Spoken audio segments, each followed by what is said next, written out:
Ok, ya está grabando. Recuerden que las grabaciones van a quedar en el Google Drive y con los correos de ustedes voy a poder pasarles el acceso para que puedan bajar las clases grabadas del Google Drive. El problema es que todavía no tengo los correos de ustedes y ayer estábamos discutiendo con Eric cómo lograrlo. Por fin, Eric, llegamos a un acuerdo al respecto de cómo lograr los correos de los compañeros. Sí, ya tengo prácticamente del todo, pero es que me falta un estudiante que se llama Frank Figueroa, que no tengo contactos con él. Entonces yo anoche mismo le quise mandar los correos de todos, pero luego tendría que mandar otro correo más con el de mi compañero que falta. Pero ya Claro, tengo todos. ya, bueno, hazlo. Mándame al correo, al Gmail, en los correos de los compañeros para poderlos autorizar a que bajen las clases grabadas. Y luego cuando Fran Figueroa nos suministre su dirección, pues lo harás. Ya listo, bro. Gracias. Ah, te estás preguntando si alguien conoce a Fran Figueroa. Eh, ok, bien. Los libros, les pregunto, ¿los libros pudieron bajarlos? Los que lo intentaron al menos. José Andrés, ¿tú pudiste bajar los libros? Eric, Sí, profesor, el primero, ok. el de Ruber y Barnes. Ajá. Los otros no lo intentaste. No, todavía. Bien, pero al menos tienes el más importante. Sí.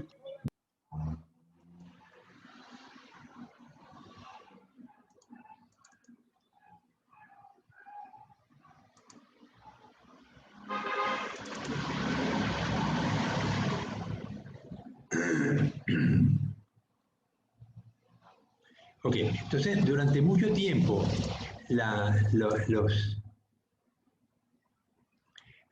autores, las personas veían semejanzas y diferencias entre los organismos animales y trataban de buscarle una asociación. Lo primero que había era que asignarles un nombre para poder saber a qué nos estamos refiriendo. Entonces, ¿cuál fue uno de los personajes más influyentes en la taxonomía como hoy la conocemos, que estableció la taxonomía binaria? ¿Se acuerdan el nombre? ¿Alguien se acuerda? Fue por el año 1700, del siglo XVIII, año 1700. Carlos era el nombre y el apellido. Linnaeus. Ajá. Carlos Linneo fue una de las personas que más contribuyó al poner orden en este aspecto de cómo nombrar a los seres vivos y estableció la taxonomía binaria. Binaria porque son dos nombres.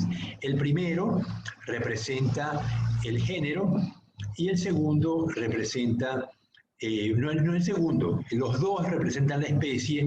No es que el primero es el género y después la especie. El primero es el género, sí, pero los dos forman la especie. Claro. Y los nombres se suelen poner en latín o en griego. Ustedes se preguntarán, bueno, ¿y por qué usar estos idiomas que casi no se usan?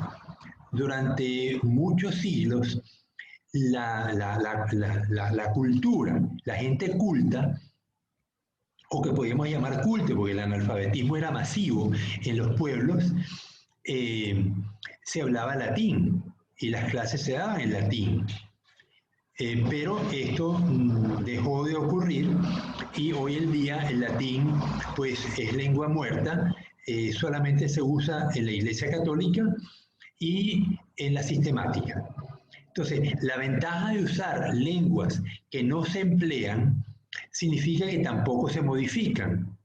De tal manera que cuando yo designo un nombre de un organismo, voy a usarlo con una derivación del nombre en latín o en griego. o al menos debería ser así, ¿no? Y la posibilidad de que ese nombre se altere es muy pequeña. Entonces, por ejemplo, hay un pajarito que a ver, el género no me acuerdo, pero el segundo nombre era Erythrosthalmus. Eritro significa ¿qué? Los eritrocitos que tenemos en nuestra sangre. ¿De qué color son? Rojos. Ajá. ¿Y oftalmo, a qué le suena? De oftalmología, ¿verdad? Cuando uno va al oftalmólogo, va a que le pongan ¿qué? O a que le revisen ¿qué? Los ojos, no. Los ojos. Entonces, una especie de pájaro que se llama Erythrosthalmus, que ya le está diciendo primero que algo tiene rojo y oftalmos son los ojos, o sea que tiene los ojos rojos.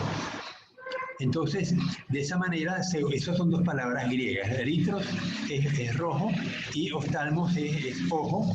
Entonces, eritrostalmos significa que tiene los ojos rojos. Entonces, ese nombre va a permanecer durante pues, muchos años, ya que el griego y el latín pues ya no se usa en ningún país, y el griego pues solamente en Grecia, ¿no? Entonces, la sistemática es la ciencia que coloca a los organismos en una categoría, pero los relaciona. Porque por eso viene la palabra sistema. Yo tengo un sistema de clasificación en el cual he decidido colocarle dos nombres a cada organismo, pero los organismos los voy a asociar de alguna manera. Y esa manera tiene que ver con las raíces evolutivas del organismo. Entonces, yo tengo que ver sus características morfológicas, el desarrollo embrionario muchas veces, para poder identificar algunas características que me permitan asociar el organismo nuevo con los que ya están descritos y lo puedo colocar entonces en una categoría determinada. Sin embargo, vemos que muchas veces los animales son colocados, las plantas, son colocadas en una categoría y luego se cambian porque se encuentran relaciones que no se habían descubierto y que permiten que el organismo sea catalogado en una posición más precisa. Durante mucho tiempo se vio que los insectos, sobre todo los insectos hemimetábolos, hemi significa en latín hemi, la mitad, y metábolo significa de desarrollo embrionario. Entonces, los insectos suelen tener una etapa de vida juvenil distinta a la del adulto. Hay algunos que no. Las cucarachas, por ejemplo. Las cucarachas, cuando salen del huevo, se parecen a los adultos. No tienen alas desarrolladas, pero el juvenil de cucaracha, ustedes lo ven que corre igualito que una cucaracha adulta, solo que no tiene alas. Pero cuando vemos una mariposa, ¿cómo es el juvenil de la mariposa? Una oruga. Es una oruga. Del huevo de la mariposa sale una oruga, la oruga va a permanecer alimentándose durante un tiempo, creciendo, y cuando tiene cierto tamaño, ella misma se forma un capullo donde va a ocurrir la metamorfosis y se va a transformar de juvenil a adulto. Entonces, estos son organismos hemimetábolos donde una parte de su vida transcurre como juvenil y el juvenil se parece muy poco al adulto. Entonces, durante mucho tiempo se cometió el error de clasificarlos y darle dos nombres distintos, siendo que es el mismo organismo, solo que no se ha desarrollado como adulto, sino que la fase juvenil es muy distinta. Muchos insectos acuáticos tienen estas características, como larvas, como juveniles, pasan una cantidad de tiempo en el mar, en los ríos, y luego como adultos pasan un tiempo mucho más corto. Al extremo lo tenemos el grupo de los efemerópteros. Son unos insectos con alas que duran 24 horas como adultos. Como juveniles pueden durar muchos meses, pero una vez que adquiere la etapa adulta, el adulto no se alimenta, solamente se reproduce. Si son 24 horas dedicadas a la reproducción, ponen huevos y mueren. Se llaman efímeros o efemerópteras, por eso viene el nombre de efímero, ¿no? Entonces tenemos esos dos extremos. Entonces, por una parte, organismos holometábolos, como la cucaracha, que el juvenil es igual que el adulto, y las mariposas, los lepidópteros, que el juvenil es muy distinto al adulto. Entonces, muchas veces esto se originaba confusión y se le ponían dos nombres distintos hasta que alguien descubría que lo que llamábamos juvenil era realmente un juvenil de un adulto y tenía que eliminar el nombre del juvenil porque prevalece el del adulto. Bueno, otro término que interesa manejar es especie. La especie es un grupo de organismos que ocupan una zona del planeta y se reproducen entre ellos, o sea, comparten material genético. La especie es el único elemento objetivo que tiene la naturaleza, porque las relaciones que encontramos nosotros entre especies son relaciones producto del estudio de las especies, pero no necesariamente significa que esas categorías existen. Por eso el término taxón. Ahora lo vamos a ver. Vamos a estudiar especies y después nos vamos con taxón y los distintos taxones que hay. Pero los taxones son artificiales, son hechos por el hombre, mientras que las especies no, las especies son objetivas, están allí en la naturaleza. Entonces, si yo tengo una especie como el caballo, el género Equus, y tengo el burro, otra especie de Equus, pero distinta de la del caballo, cuando yo los mezclo, tengo que un macho de un burro tiene relaciones con una hembra de un caballo, puede salir un organismo fértil, o sea, el espermatozoide del burro fecundó a la yegua y salió, no lo voy a llamar caballito, porque más bien sale una mula, ¿no? Porque ese organismo es estéril. O sea, salió el organismo, sí, salió la mula, pero la mula no se puede reproducir. Entonces, decimos que una especie es un grupo de organismos que habitan una parte del planeta y cuya descendencia puede ser fértil. Si la descendencia no es fértil, significa que entonces tenemos dos especies y forma entonces un híbrido. Los híbridos no son especies, simplemente son eso, son híbridos y no dan descendencia fértil. Entonces el caballo y el burro son dos especies distintas. En el caso de los peces, tenemos la cachama, el Colosoma macropomum, y la cachama negra, el Colosoma macropomum, y la cachama blanca, disculpe que la edad me está pegando, y a veces se me olvidan los nombres, sobre todo el género de los peces.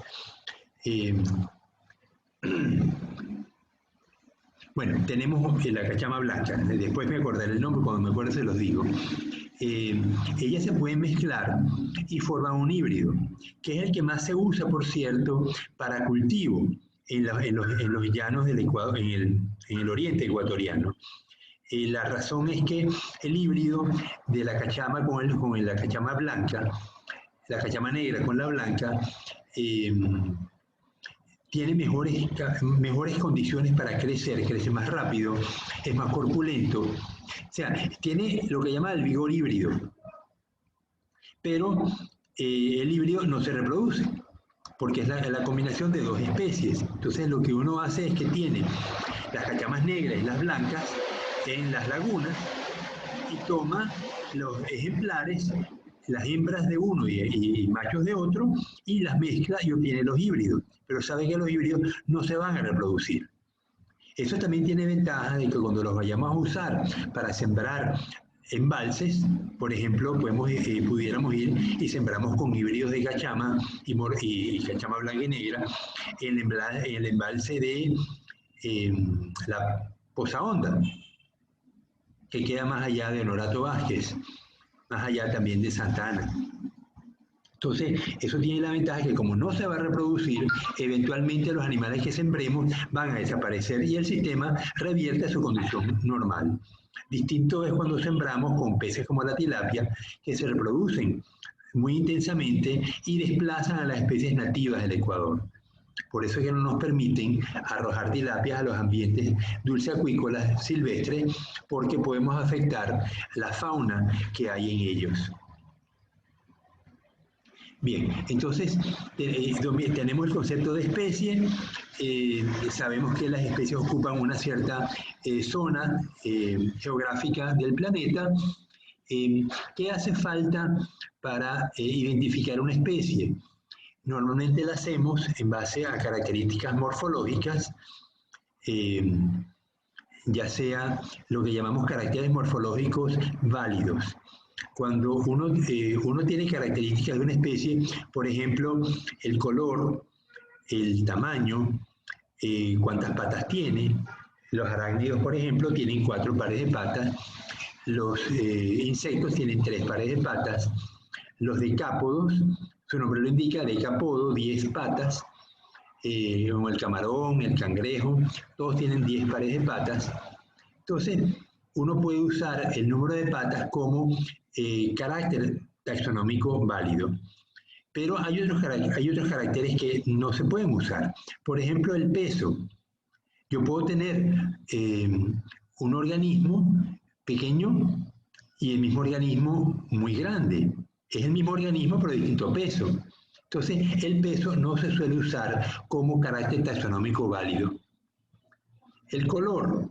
Muchas veces cuando tenemos un insecto o un camarón en la mano vivo, los organismos tienen un color determinado, pero cuando mueren pierden el color. O si los sumergimos en alcohol o en formol. Entonces,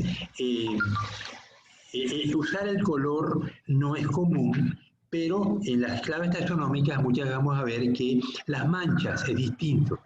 Las manchas suelen permanecer aunque el color se desvanezca.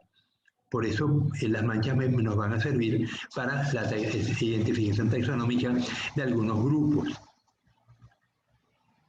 Bien, ¿qué importancia tiene desde el punto de vista económico el concepto de especie? Cuando yo trabajo en un laboratorio, lo primero que yo hago es identificar la especie con la cual estoy trabajando, porque yo tengo que reportar mis datos.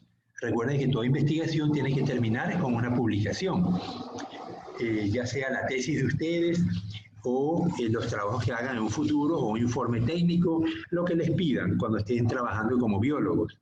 Pero tenemos que publicar. Y la gente que lee lo que yo voy a publicar debe ser capaz de reproducirlo si fuera necesario.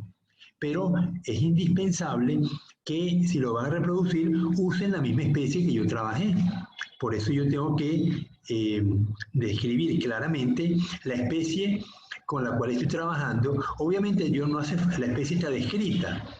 Cuando alguien la describió, pues lo publicó en algún sitio donde indicaba dónde fue recolectada, quién lo recolectó, en qué época del año, describe la geografía del sitio, la altura sobre el nivel del mar, si fue en un río, si fue en un lago, si fue en el mar, si fue en tierra, en qué país fue recolectado, en qué momento del año fue recolectado, pero también damos las características de la especie, ¿no? Entonces, si alguien quiere reproducir lo que yo hice, pues va a tener que usar la misma especie. Ahora, supongamos que tenemos la sardina pinchagua. ¿Alguien sabe el género de la sardina pinchagua?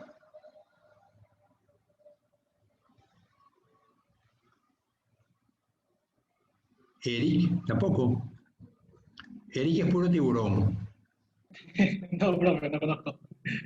Opistonema es el género de la sardina pinchagua. Y Opistonema tiene 3 especies, Libertate, Medirrastre y otra más que no me acuerdo. Son muy difíciles de distinguir una de otra, por eso cuando se hacen los reportes, se reporta como sardina pinchagua y se mezclan todas las especies. Yo ni siquiera lo he tratado de verificar porque no me ha tocado trabajar con pinchagua, ¿no? Pero es un hecho que la sardina pinchagua tiene alta demanda, de ella viven miles de personas en muchas comunidades, muchas caletas pesqueras, y la especie requiere pues, ser protegida para evitar que vaya a haber alteraciones severas en su abundancia y evita que pueda ser pescada en un futuro. Ahora, supongamos que la sardina pinchagua tiene una distribución amplia, desde Chile hasta Panamá. Eso significa que los peruanos, los ecuatorianos, los colombianos, los panameños, usan la sardina pinchagua porque está en sus tierras. Si es la misma especie, lo que yo haga en Ecuador va a afectar a los colombianos, a los panameños y a los peruanos. Pero ¿qué pasa si no lo son? Que los peruanos dicen que allá no hay medirrastre ni libertate, sino que es otra especie distinta que en Ecuador no hay. Eso significa que Perú puede explotar su pinchagua porque es otra especie que no va a venir a aguas ecuatorianas a desovar. Las aguas peruanas son mucho más frías y mucho más ricas en minerales. Entonces, los peruanos atienden su negocio con su sardina pinchagua y los ecuatorianos nos encargamos de la nuestra. Pero no hay interacción, no son distintas especies. Pero allí, si los peruanos hacen y deshacen, no nos importa. Pero, ¿qué pasa si es la misma? Entonces tendríamos que ponernos de acuerdo, peruanos, ecuatorianos, colombianos y panameños, para poder establecer normas de manejo, porque lo que hagan los panameños en un extremo va a afectar a los peruanos en el otro extremo, porque la especie es la misma. Y lo que está ocurriendo es que se mueve a lo largo de la costa del continente pacífico americano, y si un país explota demasiados, va a dejar los países adicionales sin la sardina necesaria para alimentar a su población. Entonces, este concepto de especie, vean que tiene connotaciones políticas importantes, porque permite tomar decisiones de si hace falta que los países se pongan de acuerdo para una explotación o simplemente las especies son distintas y cada quien tiene que preocuparse por manejarla lo mejor posible, ¿no? Hasta esta parte se entiende. Bueno, pues no están haciendo preguntas ustedes.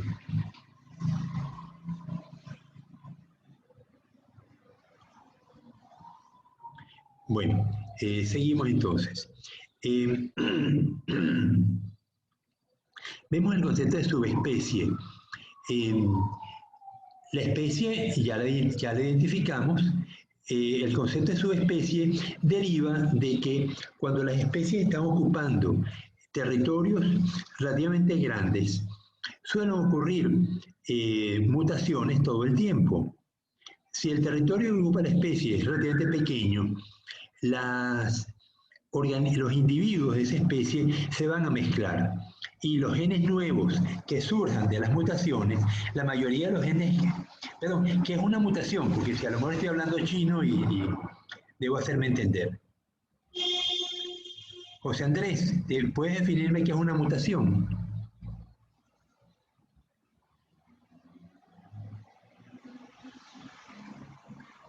Nada, José Andrés no quiere hablar. Alteración de los genes, no sé. Es una alteración de los genes, es correcto. ¿Quién la causa o cuáles pueden ser posibles causas de mutaciones?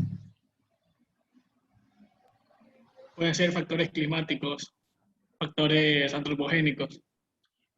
Ok, pero tiene que ser algo bien, bien importante para poder alterar el genoma de un organismo. ¿Ah?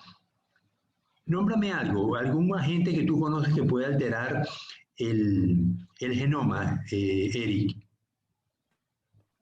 Puede ser la radiación. Las radiaciones ionizantes, tipo rayos ultravioleta, tipo rayos X. ¿Otra? o la riega de químicos al mar, o en una zona específica? Ya bueno, lo que estamos hablando es qué causas pueden ocurrir, qué causas pueden tener las mutaciones, ¿no? Son causar alteraciones a los genes, a la secuencia de ADN. Al alterar la secuencia, pues se altera también la información para combinar aminoácidos y eso pues me altera la proteína. ¿Conocen las células falciformes? La enfermedad de las células falciformes, ¿la conocen?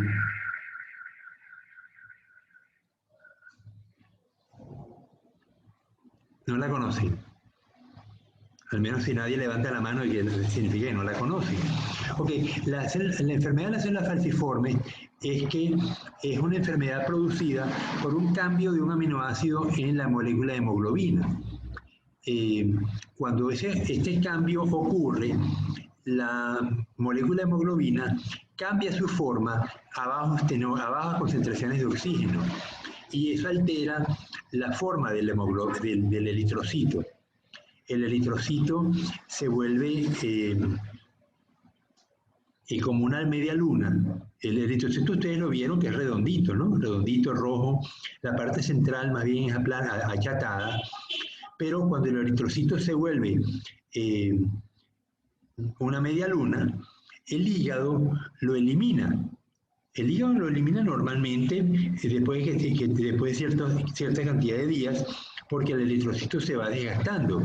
Entonces, los componentes del eritrocito se usan para construir nuevos eritrocitos. Eso no es grave, ese es el sistema normal de reposición de las células que tiene el cuerpo humano. Pero si el hígado elimina demasiados eritrocitos que estaban sanos, solamente que por un problema de baja tensión de oxígeno el eritrocito cambió de forma, lo elimina, provoca una anemia, por eso se llama anemia de las células falciformes. Entonces es un solo aminoácido que cambia y cuando hay bajo tenor de oxígeno, pues el aminoácido reacciona y hace que la molécula de hemoglobina se cambie de forma y el eritrocito se vuelve en forma de media luna y es eliminado por el hígado. Entonces la gente va perdiendo eritrocitos progresivamente y vive pues con anemia. Es una enfermedad, una de las enfermedades, pero vean que la mutación fue de un solo aminoácido, ¿no? Ok, entonces cuando yo tengo que en una superficie determinada donde vive la población hay posibilidad de que los individuos se mezclen entre sí, los genes nuevos que van surgiendo van a irse desplazando por los individuos en la medida que se van reproduciendo. Pero cuando un territorio es muy grande, esta posibilidad de que los individuos en los extremos se mezclen es cada vez más remota. Y empieza a ocurrir que las mutaciones que surgen en esas poblaciones no se transmiten al resto de los organismos de la población, porque están muy lejos. Entonces, muy ocasionalmente uno de estos individuos se va a mezclar con individuos que están en otra parte de la población más concurrida. Entonces, vemos que en esas zonas aisladas de la población van ocurriendo mutaciones que no se están compartiendo y la especie empieza a cambiar de forma. No al extremo de que no logren dar descendencia fértil, pero sí como para que no se mezclen con tanta frecuencia y eso significa que las mutaciones se van acumulando y se van formando individuos con unas características distintas al de la especie en general. Entonces, este proceso se llama pues especiación y da origen a subespecies. O sea, la subespecie tiene características morfológicas distintas al de la especie en particular y eventualmente va a ser constituida una nueva especie. Una vez que se detecte que la especie está reproduciéndose y no da descendencia fértil. Ok, ¿se entendió esta parte?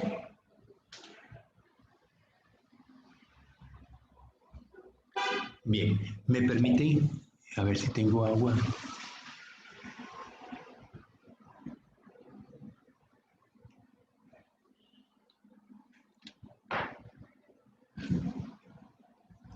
Ya, entonces,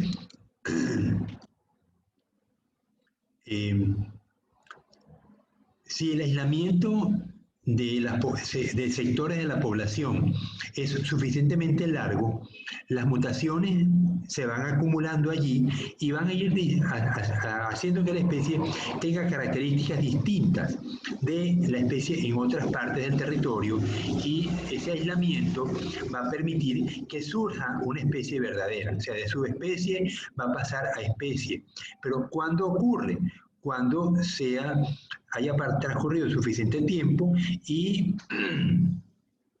se considere que los individuos que están en ese extremo de la distribución de la población ya no van a dar descendencia fértil cuando se junten con los individuos que están en el otro extremo. Entonces, las subespecies es una etapa en la formación de nuevas especies, y la especiación es un proceso que tiene que ver con la evolución.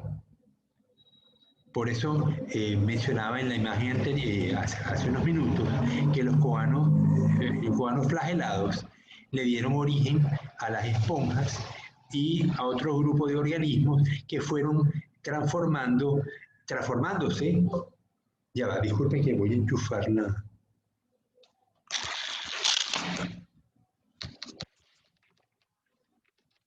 Ok.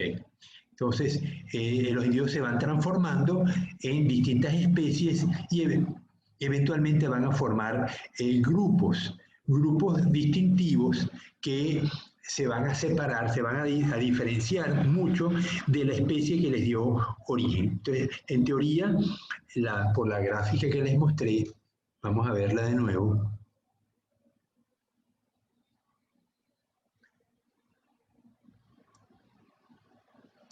Aquí pues vemos que tenemos un ancestro metazoo que le da origen a las esponjas, a los nidarios, a los platelmintos, y los platelmintos pues se diferenciaron y le dieron origen a los rotíferos, gastroctricos, nemátodos, nemertinos, briozoarios, braquiópodos, eventualmente a los artrópodos, a los anélidos, a los moluscos, a los equinodermos, a los hemicordados y a los cordados, y de ahí al hombre, ¿no? Entonces, vemos cómo esto se va construyendo en base a los cambios que ocurren en el sistema, en los cambios que producen las mutaciones, las adaptaciones del organismo al ambiente donde viven, y cómo van surgiendo pues, nuevos grupos, y hasta constituir pues, la base evolutiva, la diversidad, la descripción de la evolución de los distintos grupos.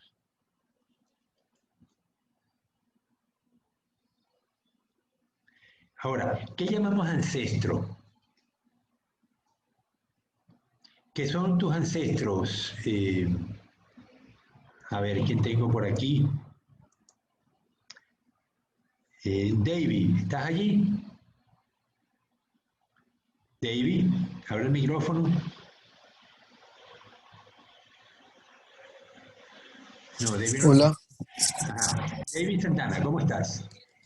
Mira, Bien. que me dijera, ¿quiénes son tus ancestros? Mis antepasados. Ajá. En primer lugar, tus padres, ¿verdad? Sí. El señor Santana y la señora, que no veo tu apellido de materno, pero... Macía. Ajá, la señora Macía y el señor Santana son tus ancestros más inmediatos. Los ancestros de ellos son tus abuelos, también un señor Santana, y que es tu abuelo paterno, y una señora Macías, que es tu abuela materna, y así pues tú vas echando hacia atrás para reconstruir quiénes son tus ancestros. Entonces, el término ancestro está claro, ¿verdad? David, ¿tienes duda al respecto? No. No, porque me dijiste claramente quiénes son tus ancestros, ¿no? Ok, entonces, cuando yo coloco, aquí ven, especie B, especie C y especie D. La especie B se diferenció en dos especies, la C y la D. Este grupo, que está marcado aquí con un fondo especial, se llama el grupo monofilético. Tiene al ancestro y a todas las especies que le dieron origen, y a la especie B dio origen. Se llama monofiletismo. Tenemos los ancestros y todos los que derivaron de ellos. Luego tenemos el caso de la especie A, la ven abajo a la izquierda, y le dio origen a la especie E, ella a la especie G. La especie G se diferenció en H y Y, y la especie E se diferenció en la especie G y la especie F. Aquí tenemos el taxón X. Lo curioso es que hablando de taxones y no hablé de... Bueno, ahora explico lo de taxón, pero me mantengo aquí. Entonces, este grupo del taxón X y el grupo del taxón W son grupos parafiléticos. Si bien que todos dependen de la especie A, hemos agrupado el taxón X con las especies F, H, I, G y E, y el taxón W lo hemos agrupado con las especies C, D y B. ¿Por qué no metemos a todo el mundo para hacerlo monofilético? Porque puede haber dudas muy fuertes de si el grupo de la especie C, D y B realmente están asociados con las especies F, H, I. Entonces, monofiletismo es cuando tengo el ancestro y todas las especies que le dieron a quien ese ancestro le dio origen, las tengo en el mismo grupo, el grupo monofilético. Y el grupo parafilético cuando tengo dos grupos que están asociados con un ancestro común, pero el grupo no incluye a todas las especies que tuvieron origen de ese ancestro común. Por razones, piensen que esto es creado por el hombre, ¿ah? Esto no, en la naturaleza, esto no es más que una hipótesis de trabajo, y las hipótesis de trabajo pues se cambian en la medida que se modifican. Entonces, pero son útiles porque me permite a mí relacionar especies en conjunto y separarlas de especies que se encuentran más distantes desde el punto de vista evolutivo.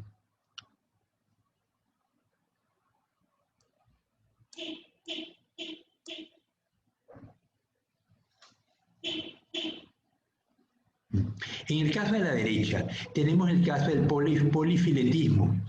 La especie M y la especie P, el taxón Y. La especie M y la especie P parecen estar asociadas, pero no sabemos si realmente derivan de la especie J, o derivan de la especie K o de la especie N. Ellas están muy parecidas, pero pudieran derivar de la especie K o de la especie N. En este caso se habla de polifiletismo por la falta de conocimiento sobre esas especies. Yo no los quiero abrumar con estos términos, pero sí necesito que los conozcan, porque cuando lean los capítulos de los libros les van a hablar de monofiletismo, parafiletismo y polifiletismo, y no quiero que los agarren desprevenidos en estos términos. Lo que hacen referencia es a la asociación que hay entre las especies que derivaron de un ancestro común y si los conocimientos sobre esa herencia evolutiva son suficientemente sólidos como para indicar quién descendió de quién, o tenemos dudas todavía, como el caso de la especie M y P a la derecha, que no sabemos realmente de quién descendieron, si de la especie K o de la especie L.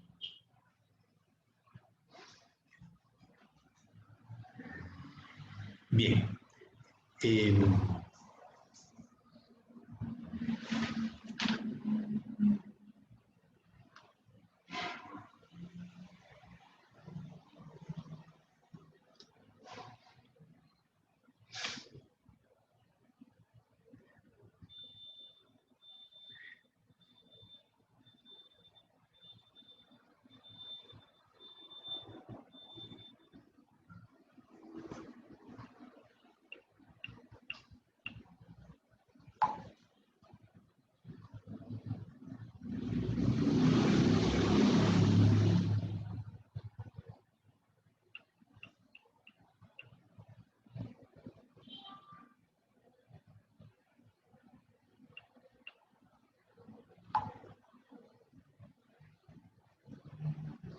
Ok.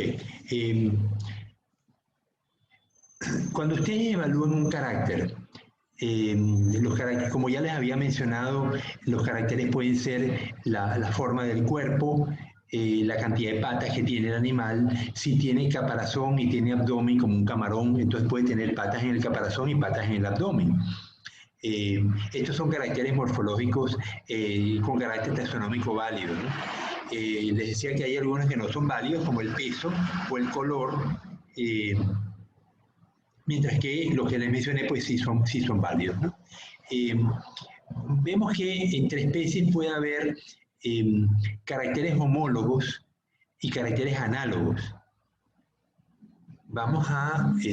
Voy a parar un momento de compartir.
Entonces, tenemos caracteres homólogos, caracteres análogos. Entonces, estoy leyendo.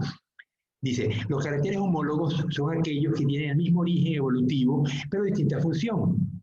Así como, por ejemplo, el brazo del hombre y la aleta de la ballena. En el caso de el brazo del hombre, pues ambos sirven para nadar, realmente, ¿no? Tanto la aleta de la ballena como el brazo del hombre, pero tienen un origen evolutivo similar. Los caracteres análogos son aquellos que tienen un origen evolutivo diferente, pero la misma función, como el ala de la mariposa y el ala del murciélago. Entonces,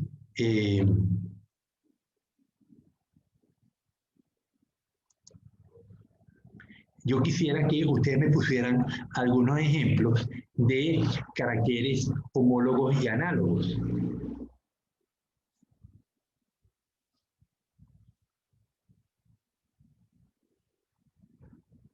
¿Alguien se anima?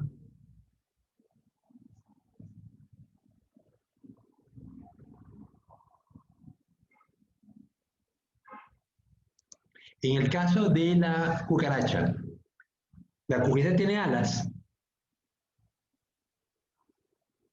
Las cucarachas vuelan.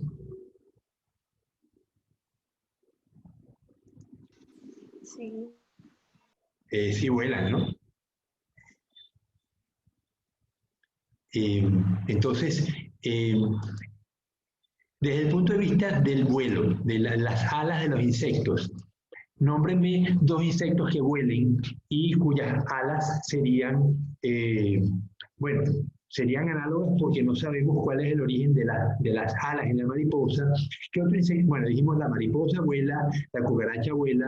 ¿Qué otro insecto vuela? Los grillos. La El mosca. escarabajo. Los grillos vuelan. Yo no he visto un grillo volando, ¿eh? Alta. El escarabajo. El escarabajo vuela, sí. Entonces tenemos que el origen del ala en el escarabajo, yo no sé si es el mismo el origen del ala de la mariposa. Entonces, al menos tiene la misma función, pero no sabemos si el origen es el mismo, ¿no? Entonces ahí tendremos dudas, serían caracteres análogos. En el caso de la pata del tigre, los brazos, la pata trasera del tigre y la pata trasera de un caballo, serían caracteres homólogos, ¿verdad? Su función es la misma y su origen evolutivo también es el mismo. Entonces, las patas de los mamíferos son caracteres homólogos. el ala del murciélago, el ala del ave, ¿son homólogos o análogos? Análogo. Piensen bien, Homólogos. son Homólogos. homólogos, porque ambos se usan para volar y en la misma función, pero el origen del brazo, del ala, del Estructura. ave, es el mismo del origen del brazo del murciélago. Entonces son caracteres homólogos. En el caso de los insectos y los mamíferos, las alas son caracteres análogos, función la misma, pero el origen evolutivo es radicalmente distinto. Las patas de los peces, las patas de los batracios y las aletas de los peces, ¿cómo las catalogarían?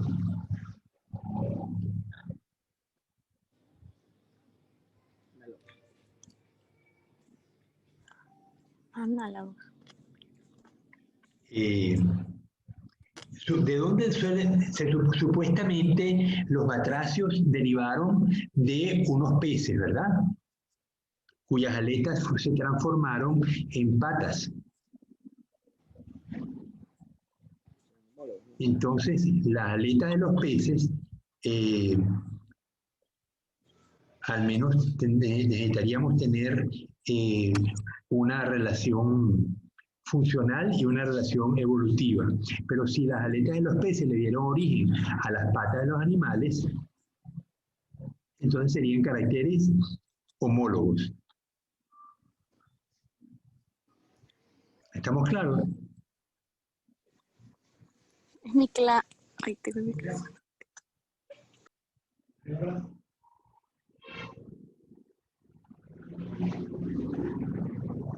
Ya.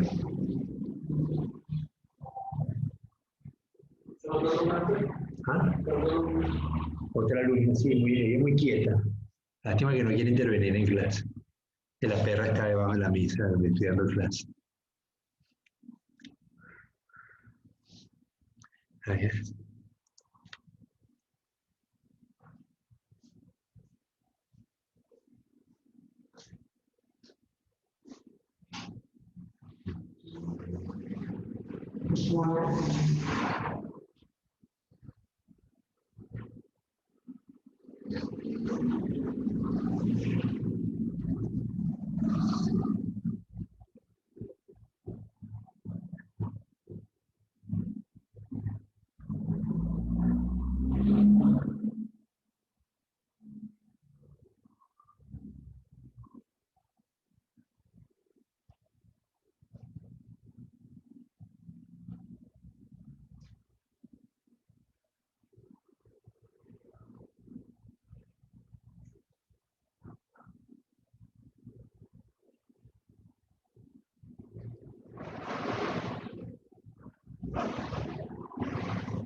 Ya, quería mencionar que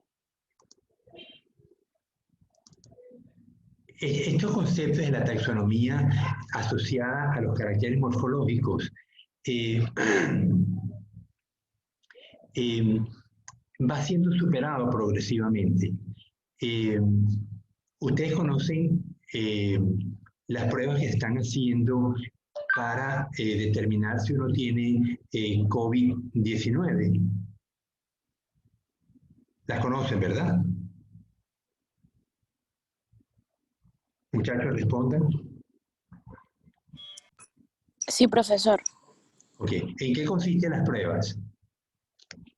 Y vamos a ver cómo se relaciona con la clase nuestra.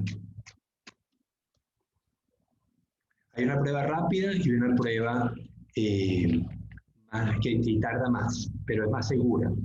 Dígame cuáles son las dos pruebas que se hacen para determinar si las personas tienen COVID. Una era la PCR y la otra la prueba de sangre. No sabría qué nombre tiene específico. Ok, la prueba de sangre, ¿cuál es más rápida, Eric? ¿La prueba de sangre o la prueba de PCR? La prueba de sangre. La prueba de sangre lo que mide Esa es la rápida. Sí, claro, apenas dura unos minutos. Y se llama la prueba de ELISA. Hisopado. No, el hisopado es la prueba de PCR. La lenta. La lenta, sí. La rápida es la prueba de ELISA, donde te toman una gota de sangre, una gotita de sangre, y verifican si tienes anticuerpos asociados al virus. Si tuviste la enfermedad, vas a tener anticuerpos presentes. Puede que ya hayas superado la enfermedad, solamente que la tuviste. Pero si no tienes anticuerpos, significa que, pues que no tienes la enfermedad. No has estado, pues, aunque puede haber estado muy recientemente y que no haya habido el tiempo para que generes anticuerpos. Pero la prueba de ELISA no es el tema que nos interesa. Me interesa la prueba del PCR. Para eso se hace el hisopado y te toman una muestra con hisopo, una muestra de la nariz o de la garganta. De estar presente el virus en tu cuerpo, en esa parte del cuerpo, va a quedar impregnado el algodón. Entonces, ese algodón luego van a hacer una extracción de ADN y lo van a multiplicar muchas veces. Una vez que tienen la masa de ADN multiplicada, van a tomar unas secuencias y van a verificar si esas secuencias coinciden con la secuencia del virus. Y de esa manera detectan de una manera muy precisa si tienes o no tienes el virus en tu cuerpo, si tienes COVID o no. Entonces, esta técnica molecular también se usa en la taxonomía hoy en día. De hecho, progresivamente se ha ido sustituyendo la taxonomía tradicional morfológica por la taxonomía bioquímica, a través de la caracterización de segmentos de ADN. ¿Qué significa que reconocemos el genoma de una especie?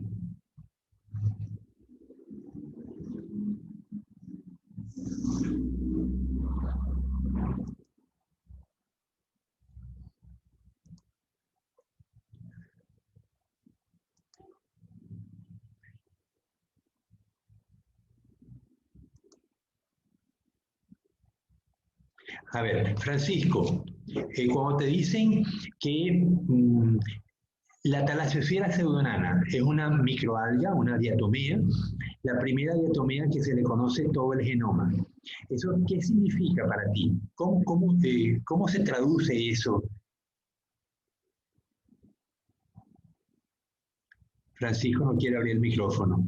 A ver, Eduardo, Francisco abrió el micrófono. Vaya, dale, Francisco. No sabría responder el profe. Ok, pero bueno, pero vamos a discutirlo, porque me interesa que tú y todos los demás lo comprendan. Cuando se estudia el genoma de alguien, en el caso de la Thalassiosfera pseudonana, se tomaron células de esta diatomea, se extrajo el ADN de cada uno de los cromosomas y se fue haciendo la secuencia de bases. ¿Sabes cuántas bases tiene el ADN en todos los organismos vivos? ¿Cuántas bases son? Sheila, ¿sabes cuántas bases tenemos en el ADN de los organismos? 4. Son adenina, Timina, ajá, guanina y citosina. ok. Y en el Y a ARN, veces en el ARN uracilo. se sustituye la timina por El el uracilo. ok, entonces, cuando yo hago la secuencia por cromosoma de cualquier organismo, yo tengo la secuencia completa de bases. Esa secuencia completa son series de adenina, timina, guanina, citosina, muy largas, son millones y millones de series, pero que me permiten identificar el organismo. Algunas secuencias van a ser comunes. Pongamos la secuencia de la proteína, la enzima, que descompone la glucosa en dos moléculas, en dos triosas. Es muy probable que el ciclo de Krebs, perdón, sea común a muchos organismos vivos y que esa enzima, que la primera que transforma la glucosa en dos triosas, dos átomos de 3 carbonos, como inicio del proceso de respiración, sea común a muchos organismos. Si eso es así, entonces esa secuencia no nos va a permitir diferenciar organismos. Pero de alguna manera los biólogos han diseñado sistemas para reconocer cuáles secuencias pueden permitir la separación de un organismo de otro. En este caso, en el caso del COVID, que lo secuenciaron al comienzo de enero, permitió pues que se diseñaran procedimientos para combatir la enfermedad y hoy en día pues estamos a punto de tener la vacuna. Entonces, el uso de estos sistemas donde secuenciamos la información del ADN de los organismos nos permite usar herramientas adicionales para reconocer la identidad de una especie en particular. En este caso, reconocer si un patógeno está presente en nuestro cuerpo, como es el del virus del SARS-CoV-2. Entonces, la taxonomía numérica ha ido ganando terreno y el elemento para comparar es un banco de genes que está en Internet. De tal manera que uno puede tener una secuencia determinada y consulta con la secuencia del banco de genes y determina si el organismo que yo tengo coincide con la secuencia de ese que yo sospecho o no. Si no coincide, pues ya yo sé que no es el organismo este, ¿no? Decíamos que las secuencias pueden ser de ADN o de ARN. Quería leerles un trocito del libro de Pechenik, el libro que también se los mandé. Dice, el libro habla de filogenia molecular. Dice, el día 12 de febrero del año 88, por coincidencia, fue la fecha de nacimiento de Charles Darwin, un artículo publicado por Catherine Field, Rudy Raff y colaboradores presentaron el primer análisis molecular confiable de la filogenia de 2 metazoarios, con base en la secuencia de un pequeño gene de ARN de la subunidad ribosomática. Este estudio marcó la mudanza del paradigma de análisis filogenético a lo que hoy en día es el campo de la filogenia molecular. Y está basado en los métodos presentados de manera pionera por ese importante estudio. En 1997, Ana María Aguinaldo y colaboradores también publicaron un estudio revolucionario proponiendo una nueva visión radical de la filogenia animal. Los autores sugerían la hipótesis de que los protostomados incluían 2 clados diferentes. Lo más no les hablé de clados. Un clado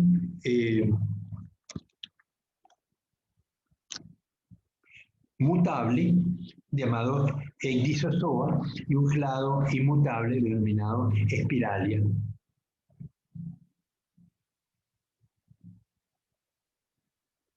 Con la llegada de la tecnología de la amplificación rápida de los fragmentos de ADN y el secuenciamiento de los ácidos nucleicos, el campo de la sistemática pasó por un desarrollo dramático.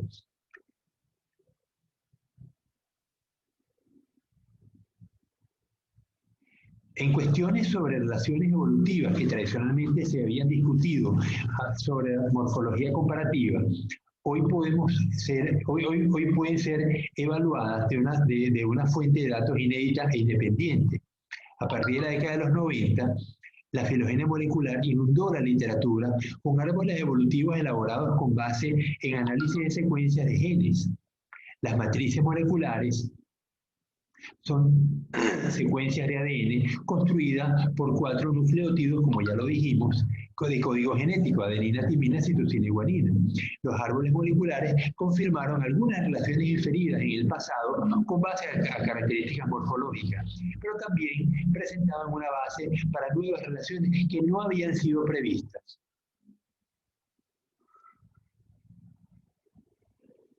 Las primeras filogenias moleculares fueron construidas con base en los análisis de generación de genes ribosómicos, los cuales codificaban el ARN que componía una estructura de tres dimensiones de los ribosomas, la subunidad grande 28S y la subunidad pequeña 18S.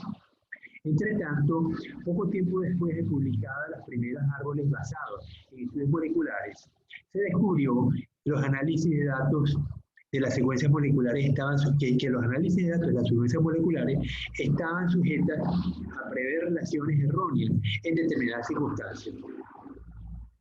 La línea es que evolución.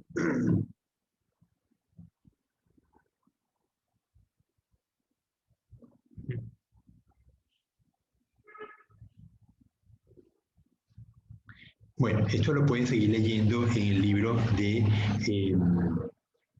Brusca. El problema es que está en portugués. Estoy leyendo del portugués al castellano, pero lo que quería que vieran cómo se ha ido revolucionando la sistemática morfológica a la sistemática en base al ADN, y no solamente al ADN, sino también en base a los ribosomas, a la secuencia de bases de datos de los ribosomas que también permiten identificar características morfológicas, características bioquímicas particulares de las especies.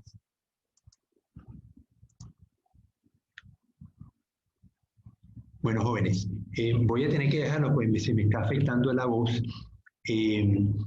Con esto terminamos la clase de hoy. La semana que viene, ya vamos a ver qué tema toca. Entonces, la semana que viene vamos a ver los organismos, como les había mencionado, los protozoarios,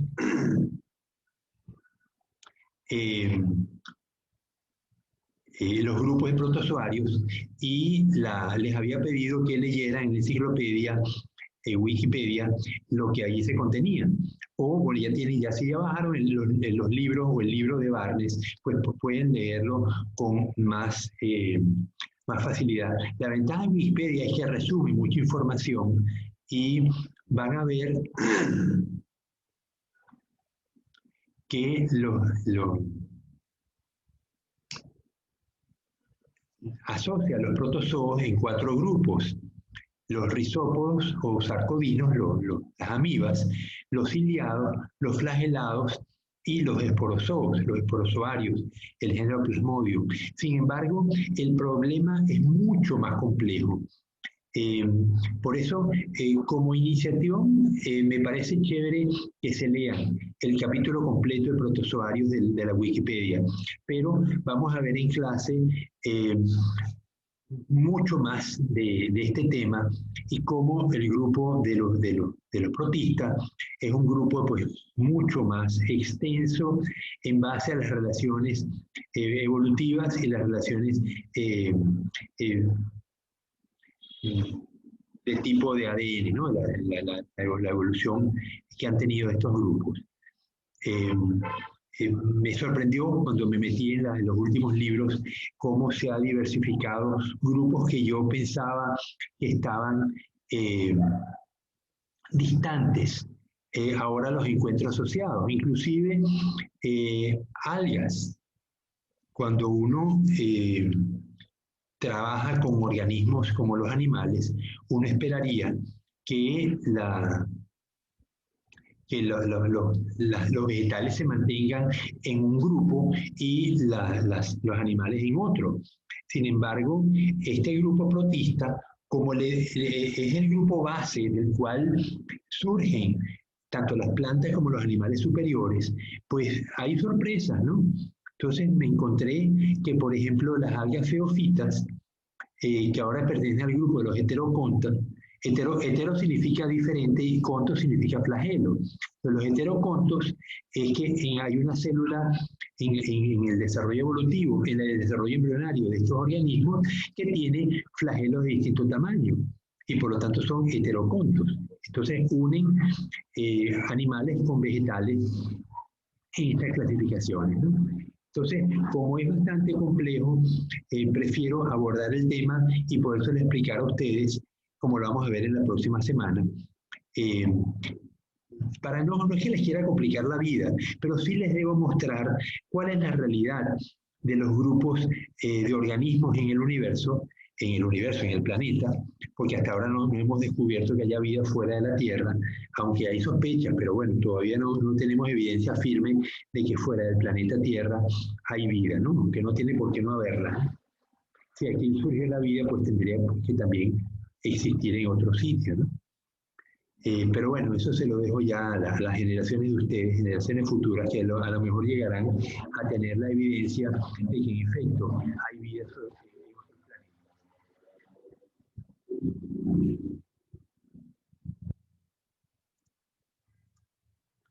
Bueno, ¿alguna pregunta, algún tema que quieran tratar de la clase que hemos visto hoy? Johanna, Helen.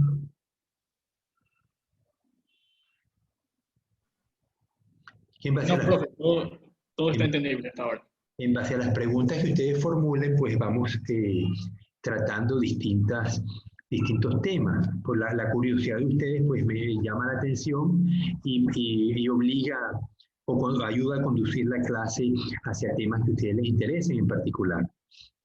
Vamos a cubrir en este semestre una cantidad de organismos, pero no lo vamos a poder cubrir todos, ¿no? Hemos escogido los organismos invertebrados de más trascendencia, sobre todo los que van a usar luego como futuros biólogos. Vamos a cubrir, por ejemplo, los rotíferos. ¿Y por qué? Aunque los orígenes no estaban en el programa. Porque los rotíferos son fuente de alimentación de las larvas de peces. El rotífero no es que sea muy nutritivo, sino que el rotífero... ¿Qué son los rotíferos? Los rotíferos son es un grupo de organismos muy pequeños con muy pocas células que se usan para alimentar larvas de peces. Ellos consumen algas y si yo alimento el rotífero con algas de una calidad determinada, puedo usarlo como vehículo para alimentar mis larvas de peces. En particular, el cultivo que hubo aquí en Ecuador, en Manta, de cobia. Cobia, el Rhachycentrus canadum, es un pez, un pez del Caribe, del Atlántico, que fue introducido aquí en Ecuador porque crece rápido, tiene alta demanda y en teoría no se iba a escapar. Desgraciadamente hubo un robo de las jaulas que estaban enfrente de Jaramijó y los pescadores, que los ladrones, cuando fueron descubiertos, pues dejaron escapar una cantidad de cobias y eso pues fue un problema ambiental, ¿no? Pero bueno, lo importante es que el rotífero come algas. Si yo no dejo que transcurra mucho tiempo desde que alimento el rotífero, lo puedo usar como vehículo para alimentar peces, porque las algas son muy pequeñas, las microalgas sobre todo. Entonces el pez no se va a comer las microalgas, pero sí come el rotífero. Entonces yo puedo alimentar el rotífero con las algas y luego el pez lo alimento con el rotífero y de esa manera el pez esté comiendo algas, que de otra manera no se pudiera lograr. Entonces, por este hecho de que los rotíferos ustedes tienen que, si trabajan en una empresa donde cultiven peces, van a tener que cultivarlo, deben saber de rotífero. Entonces, por eso lo vamos a estudiar. Igual que vamos a estudiar los branquiópodos, que tampoco estaban en el programa. Pues lo que sí estaban en el programa son los crustáceos, los malacostracos, los cangrejos, los camarones, y la razón fundamental es que hay buena posibilidad de trabajo para ustedes en las fincas de camarones. Entonces tenemos que saber de camarones, tenemos que saber de cangrejos y tenemos que saber de artemia. Pero la artemia es un branquiópodo. Entonces, aunque no estaba en el programa, hay que meterlo para que conozcan cuáles son las características morfológicas de los branquiópodos, su estilo de vida, cómo se reproducen y las cosas que se pueden hacer para mejorar los cultivos de artemia. La artemia se alimenta de algas y en cuestión de una semana pasa de huevo a adulto y empieza a poner huevos. Una vez hice un ensayo en el laboratorio de biología de la facultad, alguien me había regalado diatomeas, entonces los estudiantes del curso necesitaban eclosionar unos huevos de artemia, lo hicieron y luego agarramos unas cuantas larvas de los náuplios que salieron, los colocamos en una vasijita con un aireador, le colocamos comida, las microalgas que me habían regalado, y cuando fuimos a verlo la semana siguiente, estaban reproduciéndose, ya tenían huevos. Así que son unos organismos pues, muy prolíficos, como se pueden dar cuenta. Su reproducción es asexual, es sexual en cierto momento de su vida, porque ellos pueden reproducirse sexualmente con machos y hembras, pero normalmente su reproducción es asexual. La hembra produce huevos sin fertilizar y de los huevos pues salen más hembras. Eventualmente van a salir machos de esos huevos y con ciertos cambios ambientales, y de esos machos y las hembras pues van a surgir una generación de huevos fecundados que son los que pueden formar quistes. Van a ver que las artemias se comercializan como quistes. Como es un huevito nutritivo, muy fácil de conservar, porque puede estar años en la lata intacto, ¿no? Entonces, cuando se dan las condiciones adecuadas, como una fuente de calor, oxígeno y agua de mar, el huevito a las 24 horas eclosiona y forma el náuplio que se usa para alimentar larvas de camarones o larvas de peces. El problema es que el huevito tiene una talla determinada y muchas veces el animal que queremos alimentar, la boca es menor que el huevito, entonces no nos sirve. Hay que buscar alimentos alternativos. Ya me pasó una vez cuando yo estaba alimentando larvas de cangrejo y las larvitas eran más pequeñas la boca era más pequeña que los huevos de artemia, así que tuve que recurrir a huevos de erizo.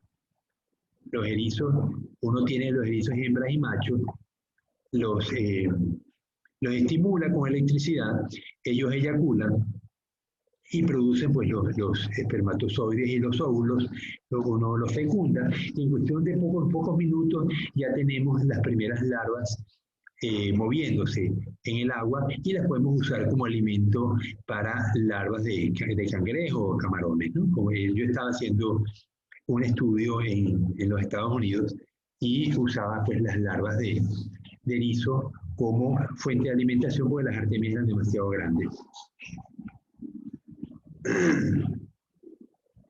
Y otros grupos vamos a ver de lo que son importantes.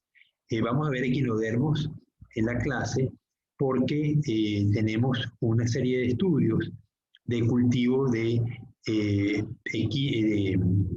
erizos de mar y de holoturios. Los holoturios, los pepinos de mar, pues suelen exportarse, se sacan del mar, se hierven, se secan y se exportan a los países asiáticos donde tienen alta demanda. La cuestión es que tenemos que conocer de ellos para saber cómo se alimentan, cómo se reproducen, y eventualmente ustedes pueden participar como empleados en fincas donde se cultivan pepinos de mar. Los erizos, no es que el erizo tenga mucho que comer, ¿no? Pero el huevo del erizo, tanto la masa de espermatozoides como la masa de óvulos, son muy ricas. Tienen altísima demanda en los países asiáticos, Japón, China, Corea, y pues hay la idea de cultivar erizos para exportar a estos países, pero no solamente cultivarlos, sino además hacer que maduren. Entonces tenemos que saber trabajar cómo vamos a hacer que el erizo desarrolle las gónadas, para justamente eso es lo que vamos a exportar. Muchas veces no se exporta ni siquiera el erizo completo, sino que se corta por la mitad y se extrae los 5 lóbulos que van a constituir los huevos del erizo, tanto de los espermatozoides como de los óvulos. Y eso se mete en una cajita, se congela, se mete en cajitas de cartón o de plástico y se exportan a los países asiáticos. Entonces es un mercado muy particular que está dispuesto a pagar muy alto precio y por eso hace falta que ustedes se entrenen en el manejo de este tipo de animales, porque eventualmente ustedes van a trabajar en el cultivo de estos organismos. Entonces, hemos mencionado los erizos, hemos mencionado los peces, hemos mencionado los camarones. ¿Han estado alguna vez en una granja camaronera? Eduardo o Junior, ¿han estado en alguna granja?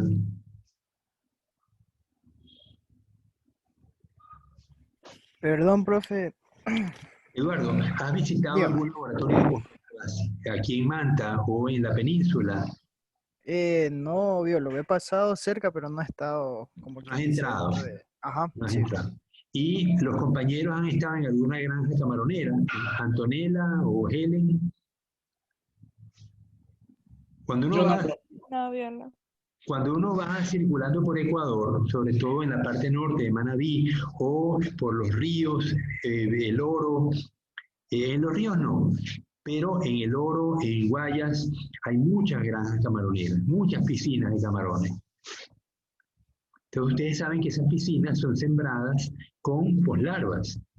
Esas poslarvas van a permanecer en las piscinas entre 3 y 4 meses y a los 4 meses van a ser cosechadas. El animal es sembrado con una poslarva que puede tener 9 a 12 milímetros y a los 4 meses ya tiene unos 12 a 14 centímetros. Entonces es un animal de crecimiento rápido. Lo que hacemos en las piscinas es reproducir el ciclo del camarón. El camarón se reproduce en el mar abierto, él requiere agua oceánica para poder alcanzar la madurez sexual. Allí machos y hembras copulan y los huevos son liberados al agua. A las pocas horas el huevo empieza a nadar y forma pues un nauplio.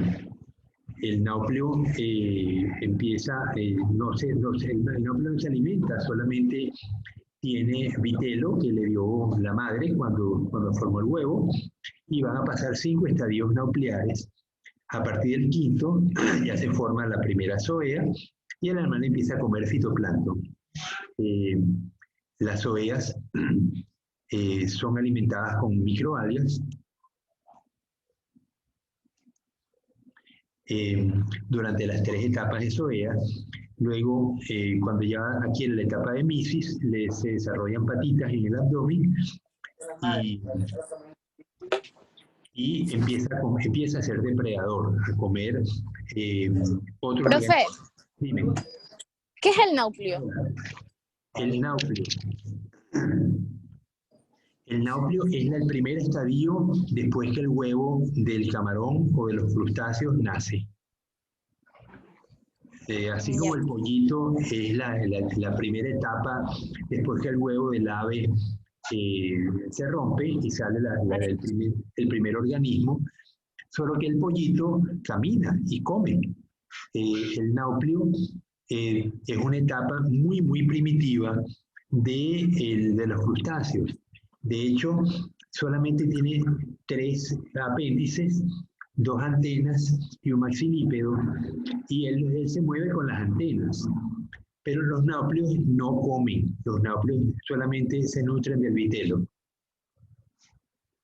Tenemos 5 etapas de náuplio, 3 etapas de zoea, 3 etapas de misis y indefinido número de poslarvas, porque eventualmente las poslarvas adoptan la morfología del juvenil. Los laboratorios, mudan todos los días, ¿no?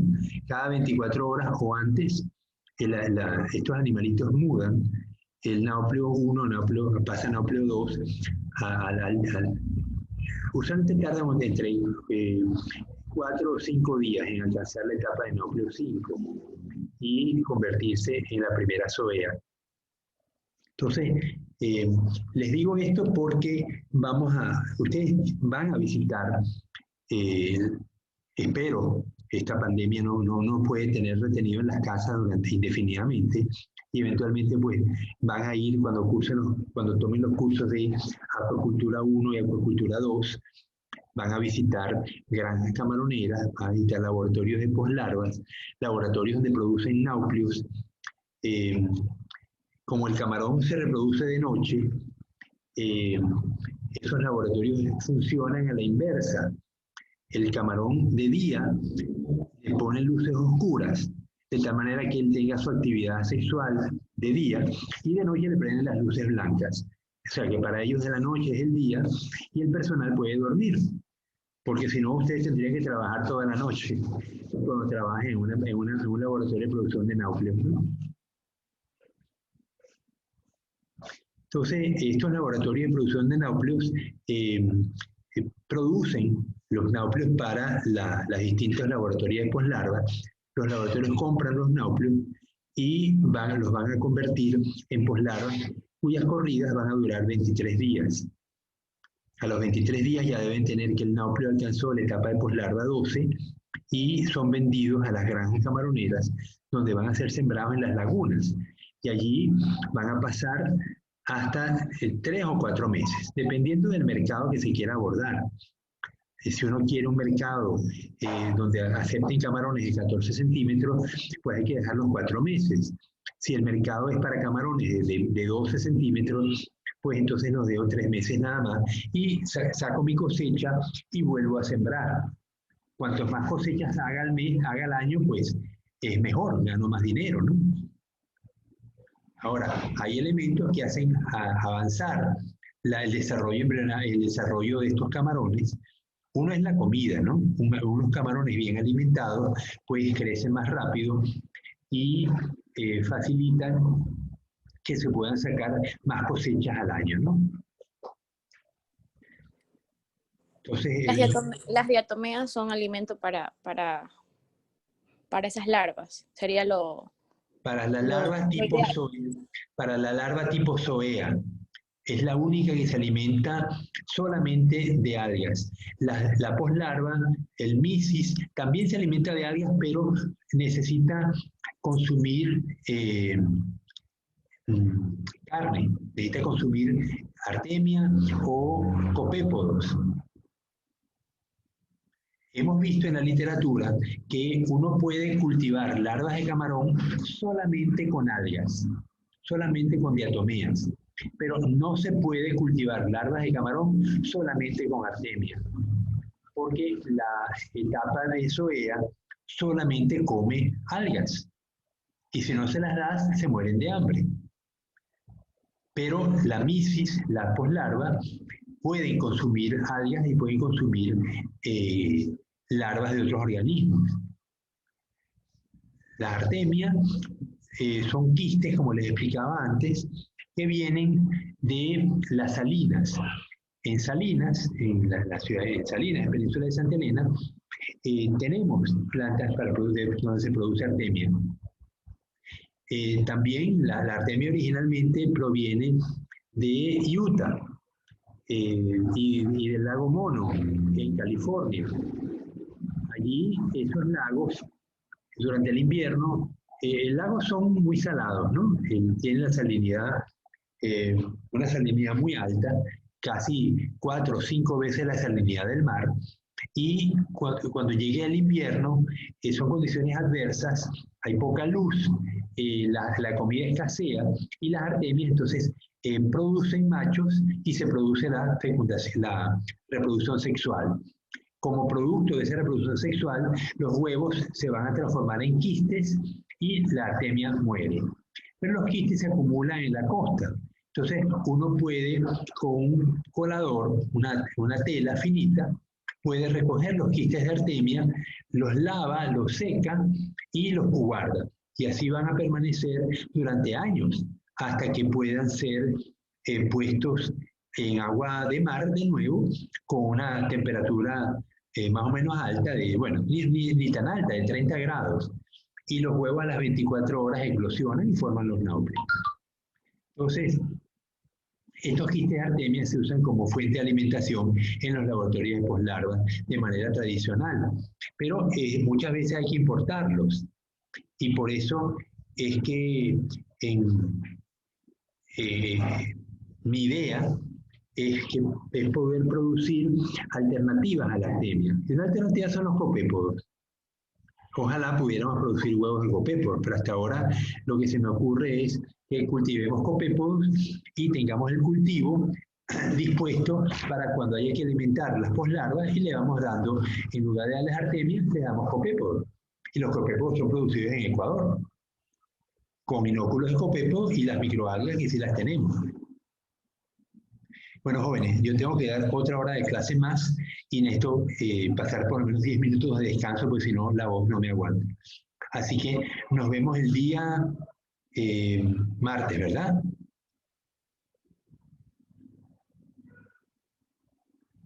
Eric, ok. Entonces, deja una cosa, debe pasar lista, que si no se me enreda. Ok. María Alarcón está.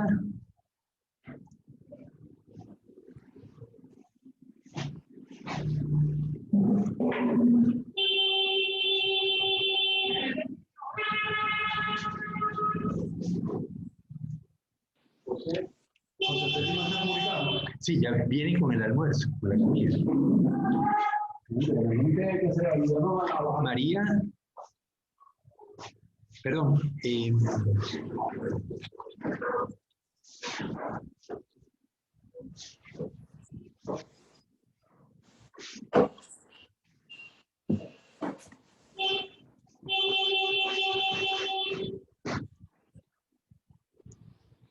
Ok, Albia Allison, ¿está? Sí. Disculpe, repite por favor. Presente. Allison, ¿estás presente? Sí. Ok, chévere. Valeria, Albia. Valeria. Ok. José Judia. Presente. Bien. Francisco Cárdenas. Presente. Raúl Andrés Carreño. Estás ahí, ¿no?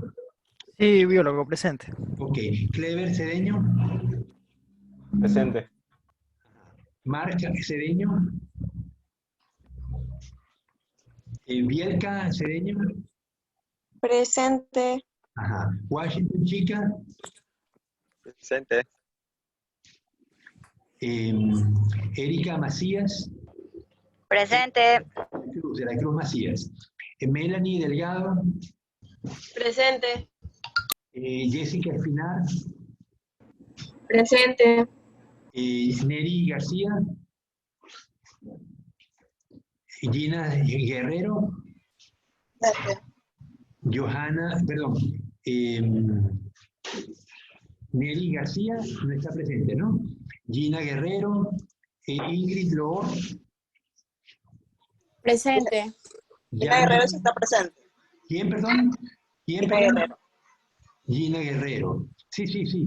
Ingrid Loor. Presente. Ajá. Denise Marcillo.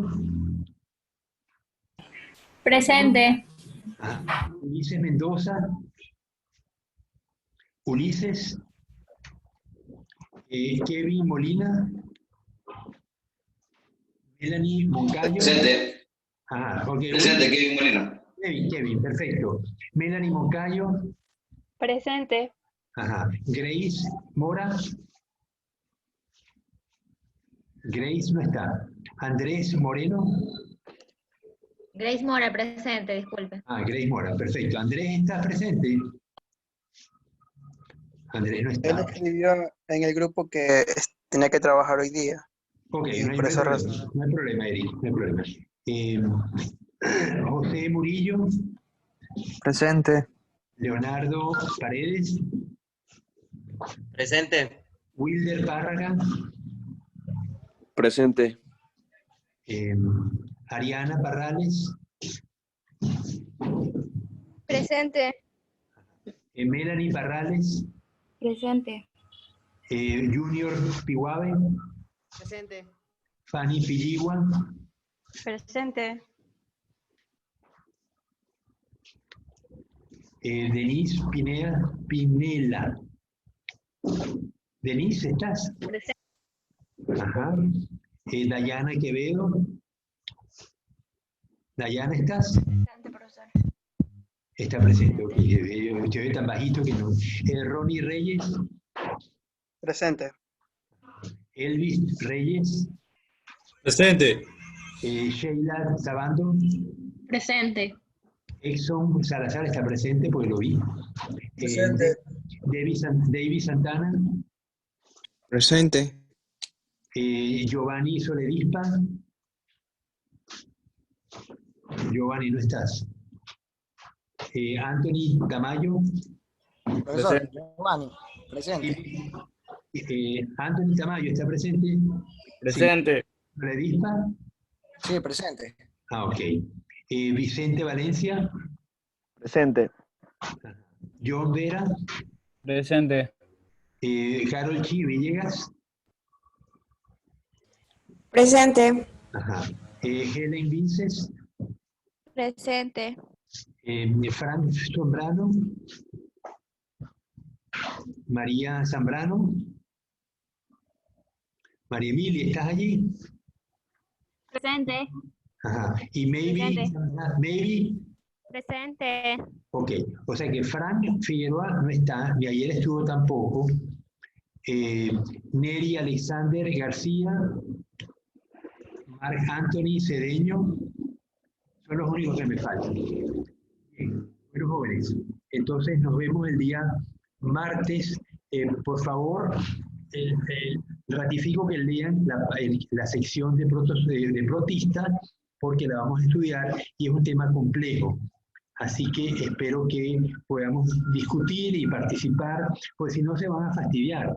Si ustedes leen el tema, pues podemos avanzar más rápidamente y se fastidian menos. Bueno, jóvenes, los aprecio. Nos vemos entonces el día martes.